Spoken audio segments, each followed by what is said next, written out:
नमस्कार, जोहार। झारखंड अलग राज्य हुआ, अलग राज्य का रजत वर्ष भी मनाया गया है, लेकिन आज भी कहा जा सकता है कि झारखंड के लोग सुरक्षित नहीं है, क्योंकि झारखंड की पहचान यहाँ की खेती बाड़ी गृहस्थी से होती है। यहाँ के लोग कृषि प्रिय होते हैं, कृषि को ही अपना मुख्य पेशा के रूप में मानते हैं। लेकिन अगर एक किसान का जमीन ही अगर छीन जाए तो ऐसे स्थिति में किसान का अस्तित्व खत्म हो जाता है। ऐसा ही एक मामला नामकोम प्रखंड के उलातू पंचायत का है, जिसमें एक व्यक्ति है जो बचपन से उस जमीन पे रहता है, उस जमीन में उसका घर बना हुआ है, लेकिन भी आज दबंगों का कहें या भूमाफियाओं का कहें, इस कदर से प्रकोप चला हुआ है कि आज जो किसान है या जो जमीन का मालिक है, उनके ऊपर दबाव बनाया जा रहा है कि जमीन जो है, जमीन हम लोग खरीद लिए हैं, नीलामी का वास्ता दिया जाता है, हुक्मनामा का वास्ता दिया जाता है, तरह तरह का वास्ता जो है वो दिया जाता है। लेकिन उनका जो रैयत है, उनका कहना है कि हमारा ये जो जमीन है आदिवासी का जमीन है, और आदिवासी का जमीन होने के कारण ये जमीन कोई जनरल आदमी नहीं खरीद सकता है। मामला सवालों के घेरे में है।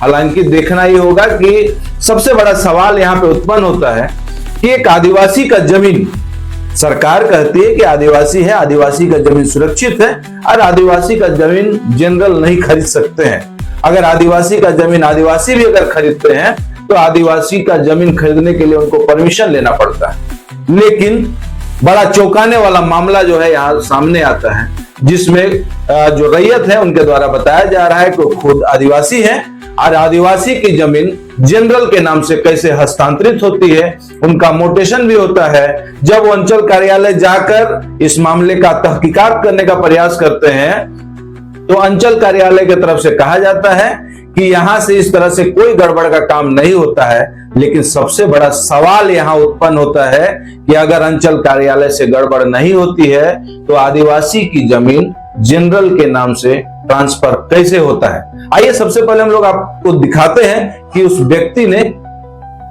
हमारे समक्ष क्या कहा है। पुश्तैनी जमीन यहाँ पर बना हुआ है, घर भी मकान भी बना हुआ है, और यहाँ पर रहते हुए वर्षों बीत गए, लेकिन गैर आदिवासी के नाम पर इस जमीन को कैसे बंदोबस्त किया गया मुझे कुछ समझ में नहीं आता है।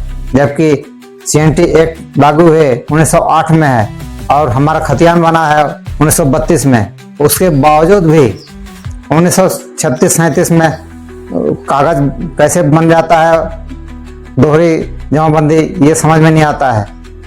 इसीलिए सरकार से मांग है, कभी कभी तो बोलते हैं सरकार की आदिवासियों की जमीन उनके हक में है और किसी को हस्तांतरित नहीं होता है, लेकिन ये जांच का विषय है और हमारे अधिकारी जितने ब्लॉक में बैठे हुए हैं उनकी ही रजामंदी से सब कुछ काम होता है। ये तो अब जांच का विषय है और क्या बोलें, कई बार चक्कर लगा चुके हैं और उनको आवेदन भी दिया गया है, फिर भी कोई सुनवाई नहीं हो पाता है। आप अंचल कार्यालय गए थे क्या? जी हाँ सर, गए थे। क्या बात हुआ वहाँ पर? ये बोले कि हमारे यहाँ ऐसा काम नहीं होता है, इतना ही बोलते हैं, लेकिन कागजात में सब दिखा देते हैं कि नहीं, वहाँ CO का भी लिखा हुआ रहता है, कर्मचारी का रिपोर्ट रहता है, वो गलत रहता है। ये लोग बोलते हैं कि हम लोग के यहाँ ऐसा काम नहीं था। आपने बोले कि सर आपके यहाँ से ही जनरल के नाम से आदिवासी जमीन ट्रांसफर हो गया। हमने तो कहा, लेकिन उनका कहना है कि हमारे यहाँ नहीं होता है। लेकिन नहीं होता तो आखिर हमारे पेपर देखने से तो ऐसे ही लगता है कि पेपर तो वहीं से बनता है और कहीं से बनता नहीं है। ये जांच का विषय है, अब अधिकारी ही इस जवाब को दे सकते हैं। आप कितना साल से रहते हैं? मैं तो बचपन से रहता हूँ यहाँ। अच्छा, बचपन से रह रहे हैं? हम बचपन से यहाँ खेती काम करता हूँ, खेती बाड़ी करता हूँ, कमाता हूँ, खाता हूँ। तो अभी आपको परेशानी क्या हो रहा है, क्या दिक्कत? परेशानी यही हो रहा है कि कुछ लोग आ करके हम मेरे रहते हुए भी इस प्रकार से मेरे जमीन को बेच दिए हैं 2017 में। वो समझ में नहीं आया। आपको जानकारी नहीं है? जानकारी जब हुआ तब उनको आवेदन दिया गया ब्लॉक में। जब बिका तो आपको जानकारी नहीं थी? हाँ, नहीं था।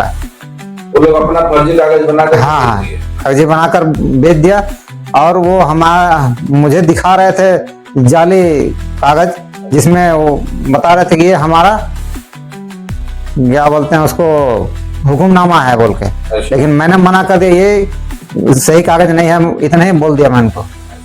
तो फिर क्या बोले वो लोग? उसके बाद में बोले कि ठीक है फिर मिलेंगे बोल के बोले। लेकिन बाद में काफी दिन होने के बाद में फिर अभी और उसमें लगे हुए हैं कि नहीं हम लोग इसमें दखल लेने के लिए आ रहे हैं, अगला पार्टी खरीदा है बोल के।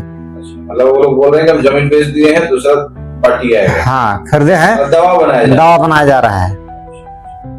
ये समस्या है। आपका परिचय? मेरा नाम बेंडिक जगदेव है। आप सुने कि रैयत किस तरह से परेशान है। अगर किसी का भी जमीन हो, जो पूर्वजों ने काफी बचा के जमीन को रखा है, और आज अगर ये खबर आती है, आज ये बात कही जाती है कि उसका जमीन बहुत साल पहले बिक चुका है, इस संबंध में आपकी क्या राय है?